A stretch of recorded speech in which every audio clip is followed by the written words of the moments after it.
Libro de Ruth, capítulo 4. Vamos a leer ahorita desde el versículo 1 hasta el 4. Le damos lectura a la palabra de Dios. Booz subió a la puerta y se sentó allí. Y he aquí pasaba aquel pariente de quien Booz había hablado, y le dijo: «Hey, fulano, ven acá y siéntate». Y él vino y se sentó. Entonces él tomó a 10 varones de los ancianos de la ciudad y dijo: «Sentaos aquí». Y ellos se sentaron. Luego dijo al pariente: «Noemí, que ha vuelto del campo de Moab, vende una parte de las tierras que tuvo nuestro hermano Elimelec. Y yo decidí hacértelo saber y decirte que la compres en presencia de los que están aquí sentados y de los ancianos de mi pueblo. Si tú quieres redimir, redime. Y si no quieres redimir, decláramelo para que yo lo sepa, porque no hay otro que redima sino tú y yo después de ti». Y él respondió: «Yo redimiré». Vamos a orar. Amado Dios, gracias te damos por este tiempo que nos permites reunirnos en este lugar para adorarte. Oh Dios, gracias por tu presencia. Gracias por tu misericordia, que siempre estás cuidándonos, Señor, protegiéndonos. Te pedimos, Dios, que nos hables, Señor, a nuestras vidas conforme a la necesidad que cada uno de nosotros tenemos. Abre nuestros ojos, Señor, y nuestro corazón para que podamos comprender tu palabra, Señor. En el nombre de Jesús, muchas gracias, Señor. Gloria a Dios. Amén. El tema de esta noche es la redención legal y pública. Si se fijan en el versículo 4 que hemos leído, menciona repetidamente la palabra comprar y también redención, redimir.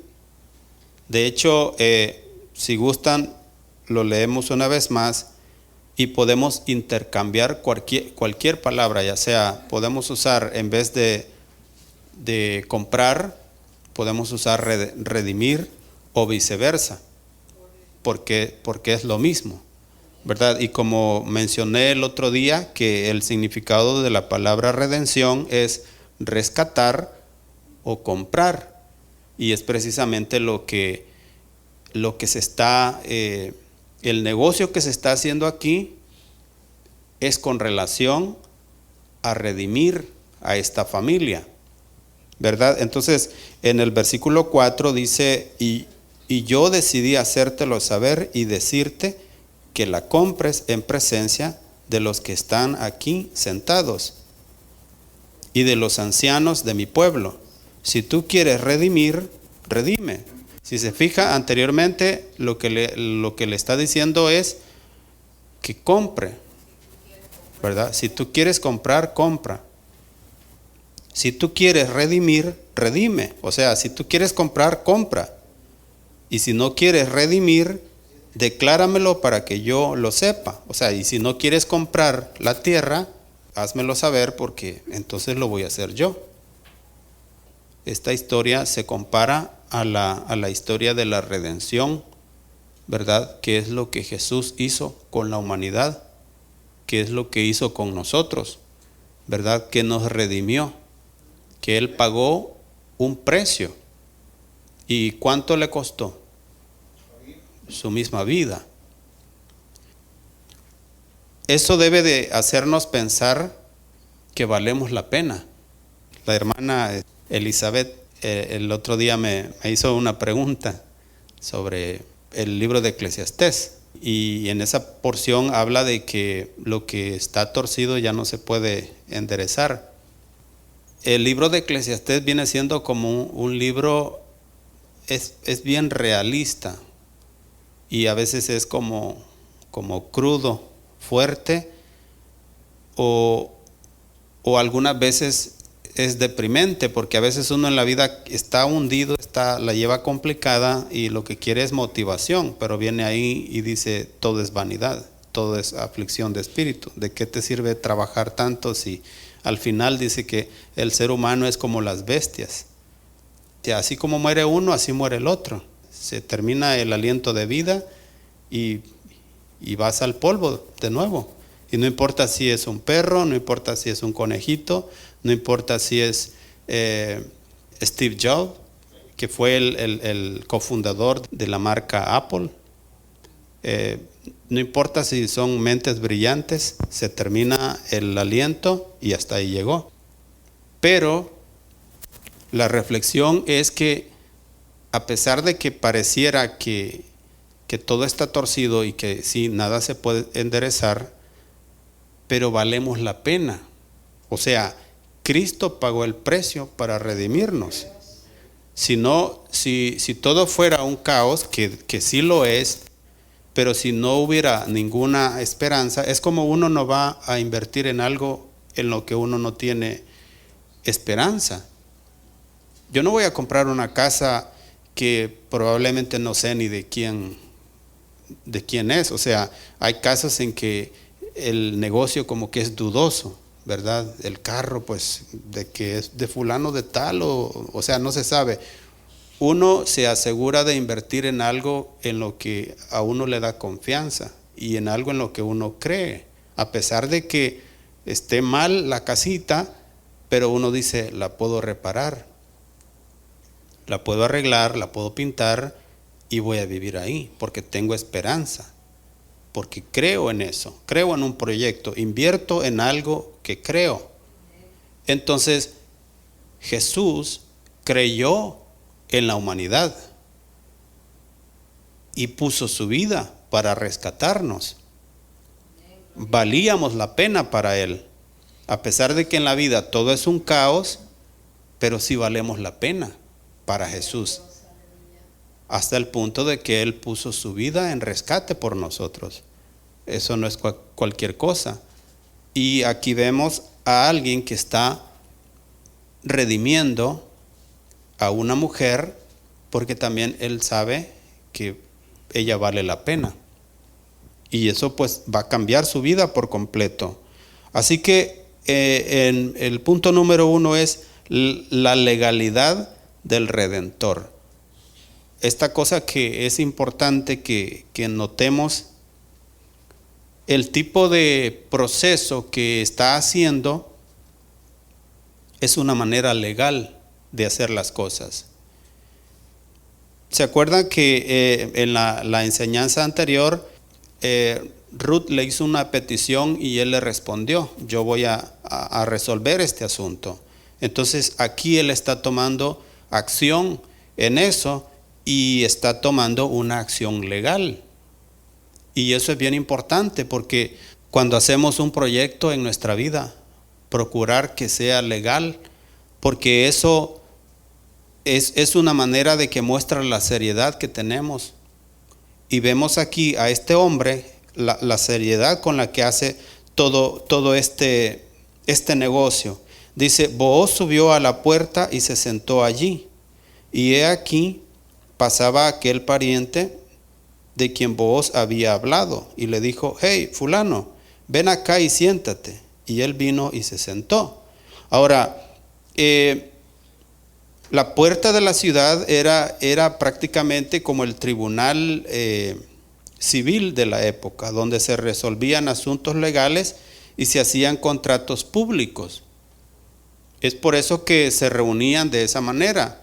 Era parte de la costumbre. Y por ejemplo, eso lo podemos ver en el libro de Deuteronomio, capítulo 21, versículo 19. Mantengamos siempre la escritura de Ruth. Acordémonos que la acción de Booz es invitar a aquel pariente, ¿a dónde? A las puertas de la ciudad, porque ahí era el lugar donde se resolvían los problemas de carácter civil. Era como el tribunal civil, donde se resolvían las cuestiones legales. Deuteronomio capítulo 21, versículo 19, pero vamos a leer desde el versículo 18 para que entendamos un poco el contexto. Dice así: si alguno tuviere un hijo contumaz y rebelde, que no obedeciere a la voz de su padre ni a la voz de su madre, y habiéndole castigado, no les obedeciere, entonces lo tomarán su padre y su madre, y lo sacarán ante los ancianos de su ciudad, y a la puerta del lugar donde viva. Ahí está hablando de las puertas de la ciudad, que es el lugar donde ya a este hijo lo han corregido, pero no hace caso, y le han corregido una y otra vez, no hace caso, entonces pues lo llevan a las autoridades del pueblo. Pero lo peor de todo es el tipo de corrección que vamos a ver. El versículo 20 dice: y dirán a los ancianos de la ciudad: nuestro hijo es contumaz y rebelde, no obedece a nuestra voz, es glotón y borracho. Versículo 21, entonces todos los hombres de su ciudad lo apedrearán y morirá. Así quitarás el mal de en medio de ti, y todo Israel oirá y temerá. Era una manera cruel, pero era la ley de Dios. Era para corregir, para que el pueblo se corrigiera. Las leyes del Antiguo Testamento eran muy fuertes. Por eso es que, a pesar de que en la actualidad incluso hay gente que a veces trata de vivir en la ley del Antiguo Testamento, y eso ya no. Hay algunas denominaciones, los del séptimo día, los de la luz del mundo. Hay algunas religiones que tratan de vivir en los mandamientos, y eso ya no es así.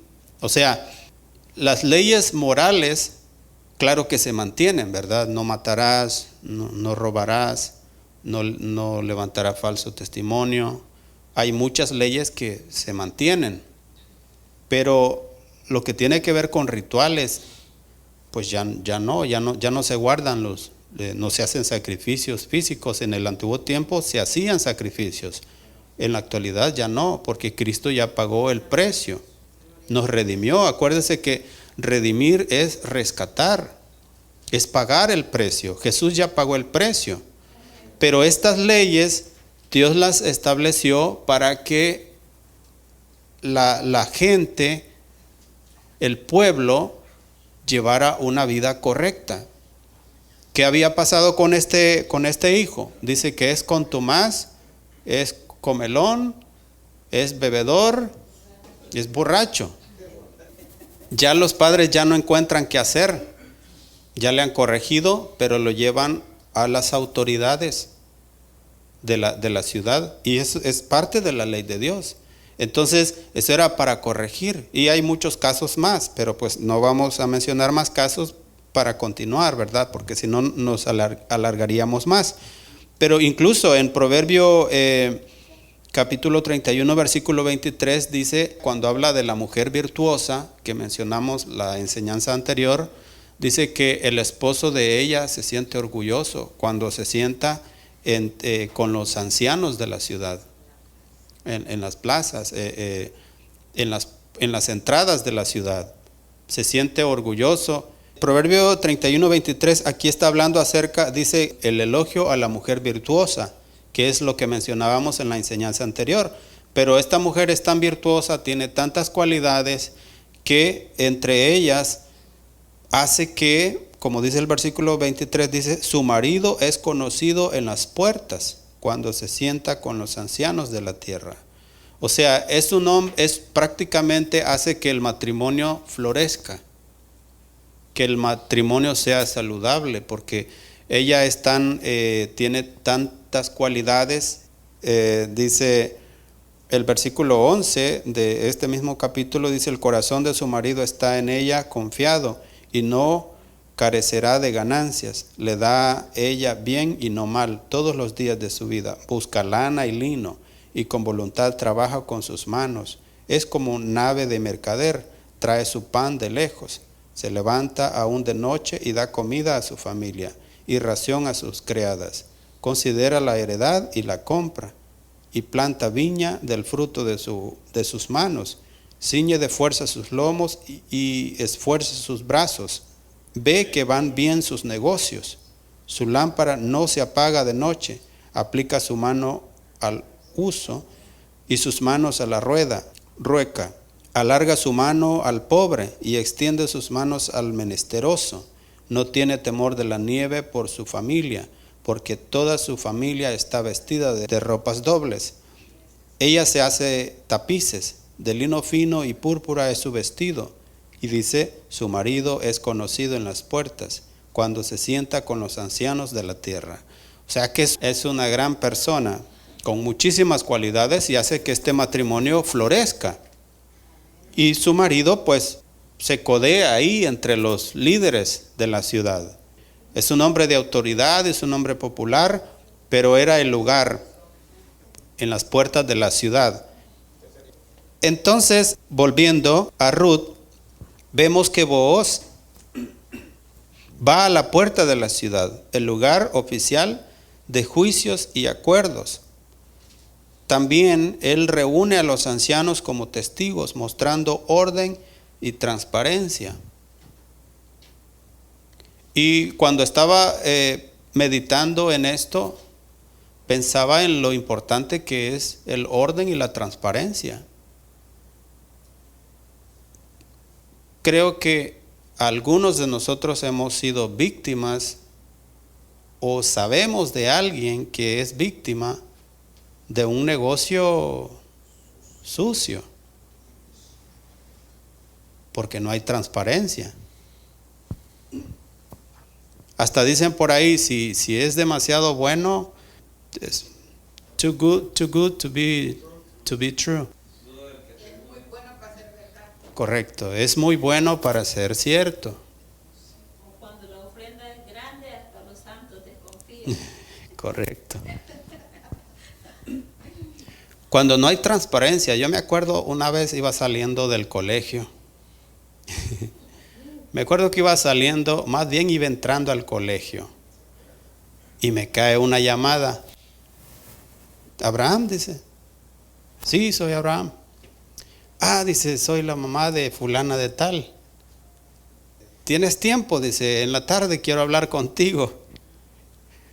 Y yo, ¿cómo para qué? Le dije yo.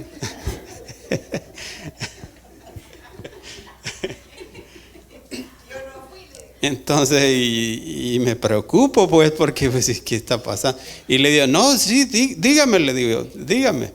No, en la tarde. En la tarde, dije yo. ¿Cómo para qué? Le dije. Entonces, ¿puedes venir a la casa? Dice. Y yo me rascaba la cabeza. Por eso me quedé pelón. Y entonces, sí, pues ahí llego a tales horas. A las 5 de la tarde, sí, a las 5 de la tarde. Y entro a la clase y que no me podía ni concentrar. ¿Y qué está pasando? ¿Y por qué? No, es que me dices que quiero hablar de algo importante contigo. Y yo, bueno, ahí está. Termino la escuela y todo y me voy para allá, para su casa. Pero yo pues conocí a la señora, había estado en alguna fiesta ahí con su familia, con otros compañeros del colegio y llego bien nervioso y dice, hola Abraham, ¿cómo estás? Bien, bien.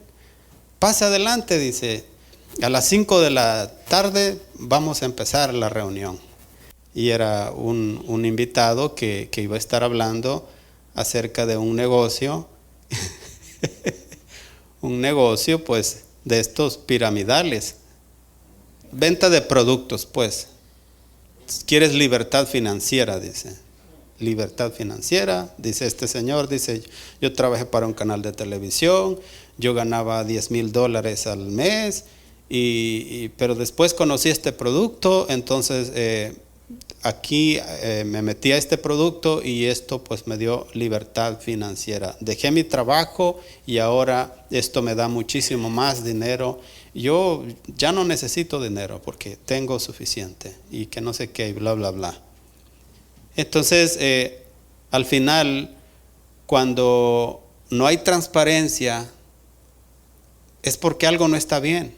Es porque quieren el dinero de uno. No hay algo claro.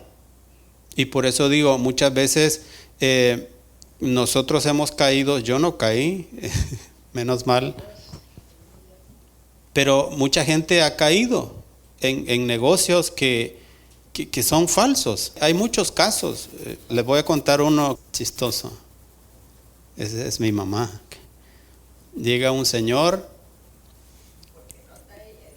por eso precisamente, llega un señor y le dice, venimos ofreciéndole unas piedras desde Cuba. Estas son de un río tal, mencionan el río de Cuba, y dice, estas piedras son mágicas, tienen buena energía.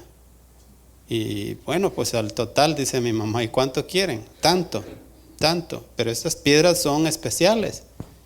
Bueno, mi mamá se las compró, eso ya hace muchos años. Se las compró, las piedras especiales traídas de Cuba. Y mi mamá bien contenta con sus piedras. Y de repente se fija en unas piedritas que ella tenía ahí en su... ahí por el jardín.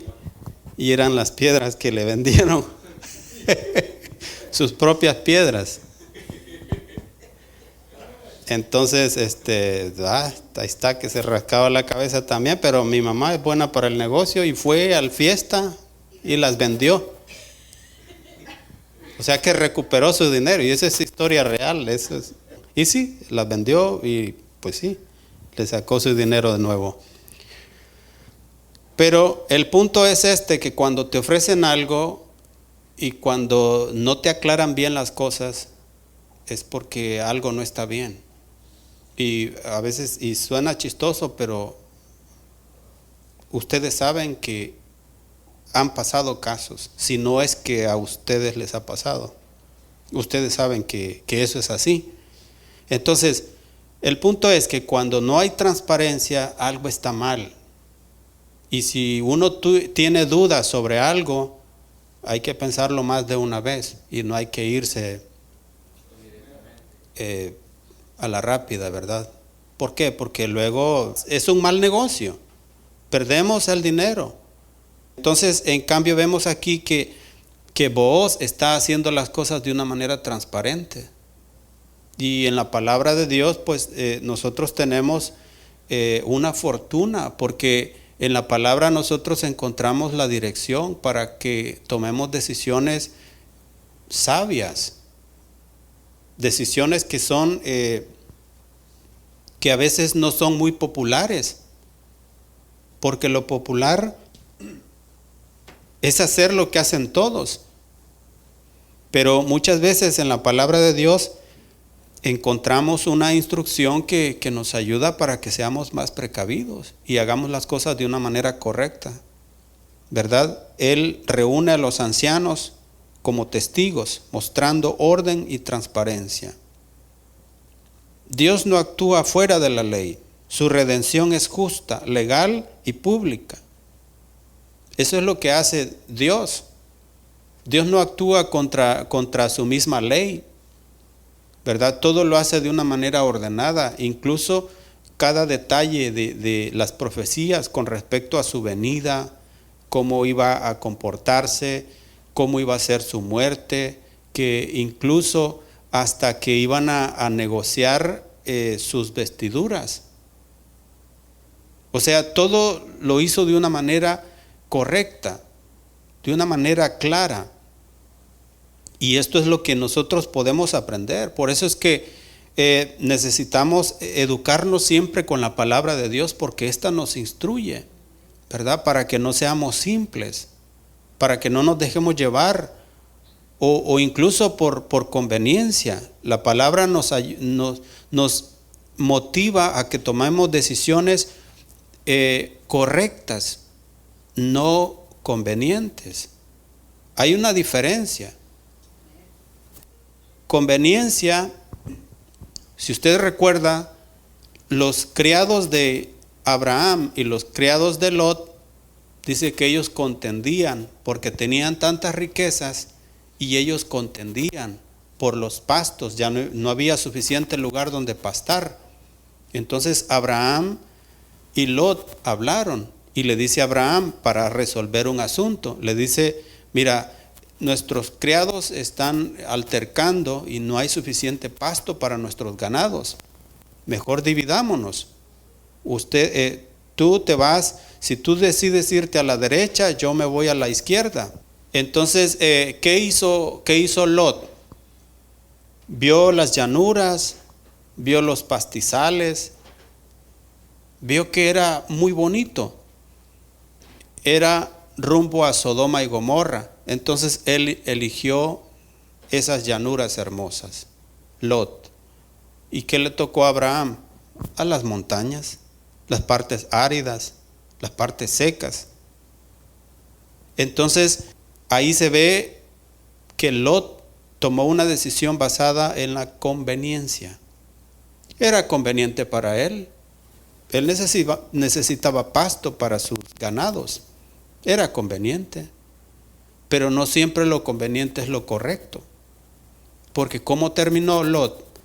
Terminó en las ciudades de Sodoma y Gomorra, donde había tanto pecado, hasta el punto de que Dios decidió destruir esas ciudades. Castigó esas ciudades con fuego y azufre y la gente murió. A las puras penas, porque Abraham intercedió, fue que Lot y su familia fueron salvos de esa destrucción. Pero si se fija, la decisión que tomó fue una decisión basada en la conveniencia. Y algunas veces debemos de aprender a discernir que las decisiones que tomamos no sean basadas en la conveniencia, sino en lo correcto, en qué es lo que Dios espera de nosotros. Por eso le digo, la palabra de Dios nos instruye y nos ayuda en nuestro diario vivir, porque hay decisiones que, como le digo, que son convenientes para nosotros. Ah, sí, es un dinerito extra, pero ese dinero, ¿es dinero limpio? ¿O hay algo que no es claro ahí? Por eso digo, las decisiones tienen que estar basadas en lo correcto, no en la conveniencia. La conveniencia es que eso nos va a ayudar, ¿verdad? Es mejor, es un dinero extra más, o qué sé yo.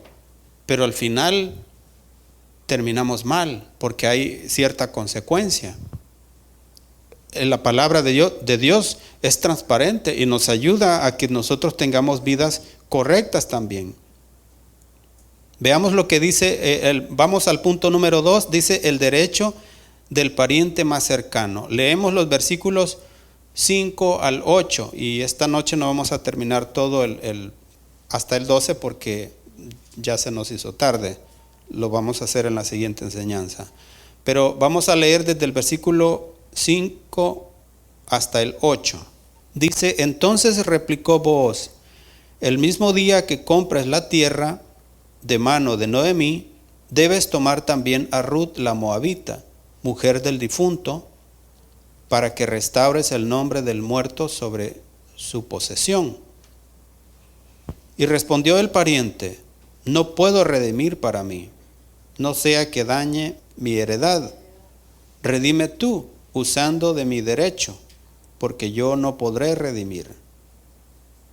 Había ya desde hacía tiempo esta costumbre en Israel tocante a la redención y al contrato, que para la confirmación de cualquier negocio el uno se quitaba el zapato y lo daba a su compañero, y esto servía de testimonio en Israel. Entonces el pariente dijo a Booz, tómalo tú, y se quitó el zapato. Pero vemos aquí que a pesar de que este pariente era cercano y conforme a la ley era la persona que tenía el derecho, él rehusó por por asuntos personales. Versículo 6. Y respondió el pariente: no puedo redimir para mí. O sea, cuando vio lo que implicaba, podría haber sido por prejuicio. Recordemos que Ruth era moabita. Los moabitas eran enemigos del pueblo de Dios. Entonces, algunas veces hay que tener una visión más amplia para ver a las personas, más allá del prejuicio. Pudo haber sido prejuicio. ¿Por qué voy a exponer mi propia heredad teniendo que ver con una mujer de nuestros enemigos? Prejuicio. ¿Acaso no somos prejuiciosos muchas veces nosotros? Nosotros a veces hablamos nos victimizamos porque decimos: los americanos son racistas. Pero ¿cómo actuamos nosotros con otras personas que no son de nuestro país, que es de otro color? Somos prejuiciosos también. Es de otro país, que esa gente no me agrada. Tal vez no decimos me caen mal, pero con nuestras acciones lo demostramos. Y ahí se ve el prejuicio. Esperamos que nos reciban bien, que nos traten bien, pero ¿cómo actuamos nosotros con los que no nos caen bien? Probablemente él era prejuicioso, pero él no quería exponer su propia familia, porque implicaba que el primer hijo que tuviera, el primogénito, no iba a ser considerado su primogénito, sino que iba a ser el primogénito del difunto, del que había muerto. Entonces, implicaba algo. La decisión que estaba tomando, o la decisión que iba a tomar, tenía que ser una decisión muy fuerte, porque una cosa es el beneficio que iba a tener. Iba a comprar las tierras, iba a hacer más grande su propiedad, pero también implicaba compromiso. El pariente más cercano tenía prioridad para redimir las tierras de Elimelech, pero al descubrir que debía también tomar por esposa a Ruth, renuncia a su derecho. Y pues la ley ordenaba que un pariente cercano tomara a la viuda para mantener el nombre del difunto, como lo leímos en la enseñanza anterior. El primer redentor representa la ley, que no podía redimirnos completamente, como es el Antiguo Testamento, la ley de Moisés. Si eran instrucciones que servían para que uno aprendiera a conocer lo bueno y lo malo, y para que decidiera pues vivir para agradar a Dios, pero eso no nos podía redimir. En cambio, Cristo sí, porque Él puso su vida en rescate por nosotros. Él sí hizo el trabajo completo. Lo anterior era para mostrarnos el camino, ¿verdad? Pero Cristo sí es el que vino para redimirnos. Booz representa la gracia de Cristo, quien sí pudo y quiso redimirnos. Y eso no es poca cosa. Para terminar, vamos a ver lo que dice Colosenses capítulo 2, versículo 14 y 15. Vamos a leer desde el 13, esto es para ir concluyendo. Dice así: y a vosotros, estando muertos en pecados y en la incircuncisión de vuestra carne, os dio vida juntamente con Él, perdonándoos todos los pecados. Está hablando de Cristo y de la obra que hizo en nosotros. Versículo 14, anulando el acta de los decretos que había contra nosotros, que nos era contraria, quitándola de en medio y clavándola en la cruz, y despojando a los principados y a las potestades, los exhibió públicamente, triunfando sobre ellos en la cruz.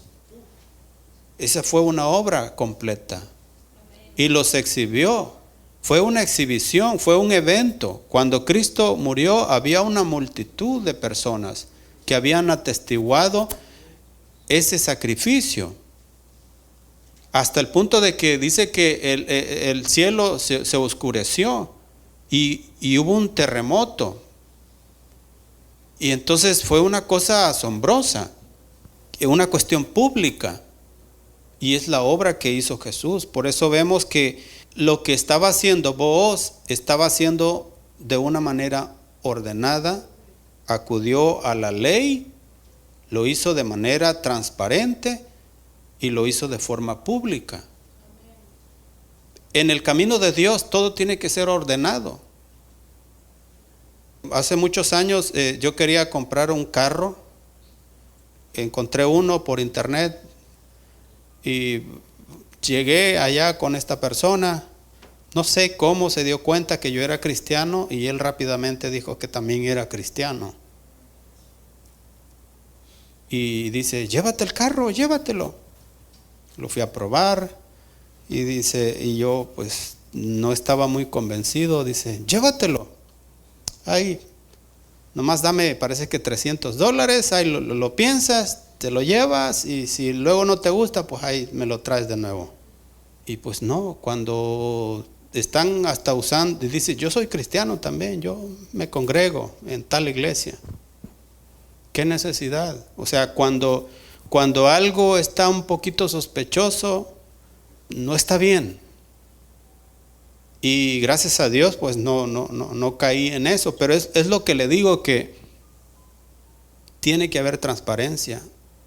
Aunque alguien venga y le diga que yo soy cristiano, o que soy pastor, o que soy misionero, o que soy esto, o que soy lo otro, o que lo ve danzando, o que lo ve hablando en lenguas, o haciendo cualquier cosa, pero ve que no hay coherencia entre lo que dice y en cómo se comporta, no nos podemos dejar llevar. En el camino de Dios las cosas tienen que ser claras. O que si le piden dinero, que es para el Señor y que bla, bla, bla. Y que cuando las cosas no están claras, es que eso no está bien. En la palabra de Dios siempre hay transparencia. Siempre hay transparencia. Y es lo que vemos en este relato. Se efectúa la redención, pero todo va de manera ordenada, de manera clara. Así es como Cristo hizo las cosas también para redimirnos a nosotros. Gloria a Dios. Puestos de pie, oramos al Señor. Amado Dios, te agradecemos en esta hora por tu palabra. Dios mío, te agradecemos porque tú has hecho las cosas claras con nosotros. Pagaste el precio por amor. Oh Dios, gracias porque creíste en nosotros, que aunque el mundo está torcido y aunque el mundo es un caos, tu misericordia nos alcanzó. Todo eso porque tú creíste en nosotros y viste que valíamos la pena. Aunque muchas veces nosotros no pensamos que las personas valen la pena, o a veces que ni siquiera nosotros mismos valemos la pena, pero tú creíste en nosotros y por eso diste tu vida en rescate por nosotros, nos redimiste, pagaste el precio, un precio elevado. Oh Dios, gracias Señor por ese amor. Ayúdanos a vivir de esa manera, a la altura, Señor, del precio que tú pagaste por nosotros. Señor, en el nombre de Jesús, muchas gracias, Padre. Amén y amén. Gloria a Dios.